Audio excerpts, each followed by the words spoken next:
So you connect your VPN, open Netflix, hit play, and suddenly you see a proxy error. Streaming platforms actively block known VPN IP addresses, and many providers struggle to stay ahead of these block lists. PrivateVPN claims its network is built differently though, designed to avoid those streaming bans. And that's a pretty bold claim. So today we're putting it to the test. Quick infrastructure talk before we get into the video, and I'll keep this simple. Many VPNs rely on large pools of rented virtual servers from major data centers. It's scalable, but those IP ranges get flagged quickly, which is one reason streaming platforms detect them so easily. PrivateVPN says it does things differently. Instead of renting servers in bulk, it buys internet capacity closer to the source, aiming to route traffic through networks that resemble standard ISP traffic rather than obvious data center VPN traffic. Think of it like this. Most VPNs try to get into the club with a fake ID, the bouncer checks it, and you're out. PrivateVPN's pitch is that it's wearing a staff badge instead, walking through the side door without drawing attention. So let's find out if it can live up to its claims, but before we start testing, a few ground rules. I'm not counting it as a win if I have to bounce between 5 different servers hoping to find one that sticks. For each platform, I'm connecting, refreshing, hitting play, and that's it.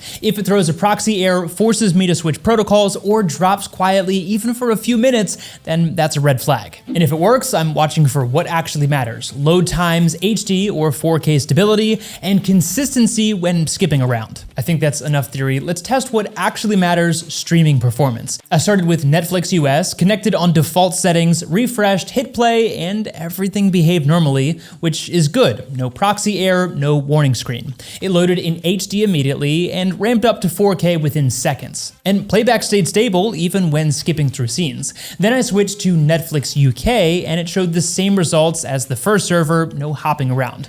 Japan, where some VPNs struggle with regional detection, also worked without having to jump between servers. Disney Plus loaded normally. Hulu, which tends to enforce stricter VPN detection, worked on the first connection without protocol changes. And Amazon Prime Video gave full regional access with no catalog restrictions or playback errors. At the end of the day, streaming access is always a cat and mouse game. No VPN can promise permanent success. But during my testing, PrivateVPN held up consistently across multiple platforms. Now, if you're streaming on consoles or smart TVs, you'll probably want to run this through a router, and we've already got a step-by-step guide on exactly how to set that up. Okay, so far so good, but here's the obvious concern. PrivateVPN doesn't have thousands of servers. The network is relatively small with only a few hundred locations. So the question is, does that lead to congestion? On a local server, speed stayed close to my baseline connection. I retained most of my bandwidth, latency stayed low, and 4K streaming ran smoothly. Upload speeds and ping remained consistent across repeated tests, which usually points to stable routing rather than short bursts of performance. On more distant servers, like jumping from the US to Japan, speed dropped, which is to be expected due to long distance routing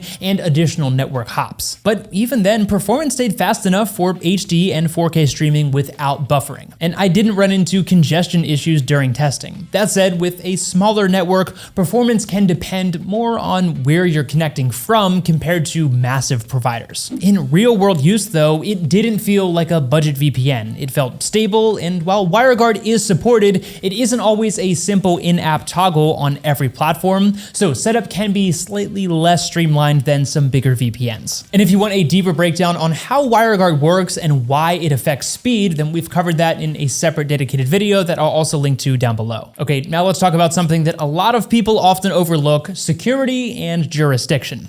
PrivateVPN is based in Sweden, and yes, Sweden is part of the 14 Eyes Intelligence Alliance. So for privacy-focused users, that jurisdiction can raise some questions and concerns. So here's where the policy details matter. PrivateVPN states that it runs a strict no logs policy, and according to the company, this includes no activity logs, no traffic logs, and minimal connection data that could be tied back to individual usage. And in theory, that would limit the amount of identifiable data available if requests were made. PrivateVPN also states that it uses a mix of self-owned hardware and leased dedicated servers to run its network. And this approach allows for tighter control over configuration and routing compared to full mass rented infrastructure, and can reduce third-party exposure. On the feature side, you get all of the essentials: industry standard encryption, a working kill switch, DNS leak protection, and stealth VPN, which is its obfuscation mode. It works by masking VPN signatures, so traffic resembles regular HTTPS traffic, which can help on restrictive networks. So yes, Sweden is worth acknowledging, but the actual implementation leans privacy-focused, especially for users focused on practical privacy protection rather than strict jurisdictional concerns. Now, here's something relatively uncommon in the VPN space. If you run into issues, whether a streaming site won't load or a router setup gets complicated, PrivateVPN offers remote help through TeamViewer. And this goes well beyond basic live chat. With your permission, their support team can remotely access your device and help configure settings directly. And the session is initiated by you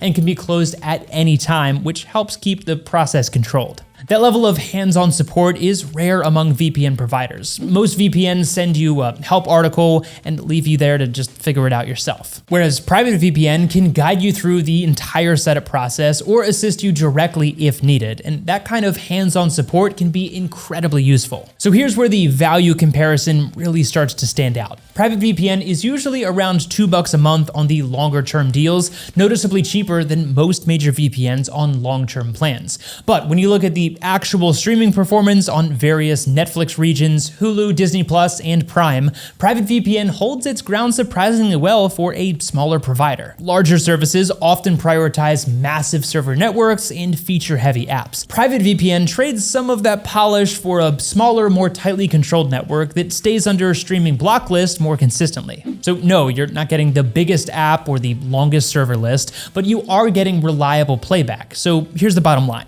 If you need 5,000 servers to choose from, then this isn't the VPN for you. But if your priority is streaming, PrivateVPN is a hidden gem. We've linked to all of the best currently available deals down in the description box below, and signing up through that link also means that you get a 30-day money-back guarantee, so you can test out the streaming for yourself and see if it's a good fit for you and if the performance actually lives up to the hype. Plus, using that link also helps support these free videos, which we really appreciate. But as always, thanks so much for watching VPN Mentor, where we're testing claims so you don't have to. We'll see you in the next video.